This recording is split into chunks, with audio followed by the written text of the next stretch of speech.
இந்தியாவோட பெரும்பாதிய கலப்பிரர்கள் ஆட்சி செஞ்சிட்டு இருந்த காலத்துல பாண்டியர்களோட பரம்பரையை சேர்ந்த சில அரசர்கள் தமிழகத்துல இருந்து இலங்கைக்கு வந்து அனுராதபுரத்தை ஆட்சி செஞ்சிட்டு இருந்த மித்தசேனங்கிற மன்னனை தோற்கடிச்சு அனுராதபுரத்தை தலைநகரா கொண்டு இலங்கையோட வடபகுதியை ராசரட்டினம்னு பெயரிட்டு தங்களை ராசரட்டின பாண்டியர்கள்னு அடையாளப்படுத்தி கிறிஸ்துக்கு பின் 436 இலங்கையில பாண்டியர்கள் தங்களோட ஆட்சியை தொடங்கி வச்சாங்க.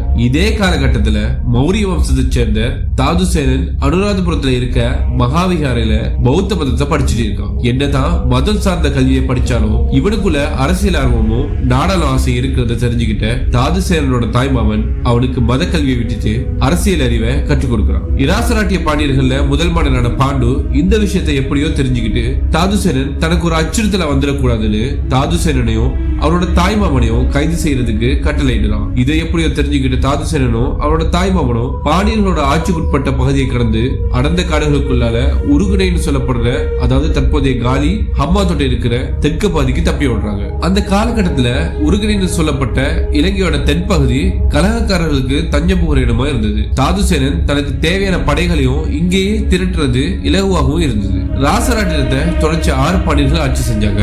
ஒவ்வொரு மன்னரோட ஆட்சியிலையும் தாதுசேனன் பாண்டியர்களை எதிர்த்து தாக்குதல் நடத்தினான். ஒவ்வொரு போர்லையும் பாண்டியர்கள் வெற்றி பெற்றாலும் 4ஆம் 5ஆம் மன்னர்களான திரிதரன் தாட்டியன் பண்ற இவங்க 2 பேரும் தாதுசேனனால கொல்லப்படுறாங்க. இந்த 6 பாண்டிய அரசர்களையும் தாட்டியன் ஒரு பௌத்த அரசுங்கிறது குறிப்பிடத்தக்கது. கடைசியா 6ஆம் மன்னரான பிட்டியனும் கொலை செய்யப்பட்டு இலங்கையில பாண்டியர்களோட ஆட்சி அஸ்தமனமாகுது.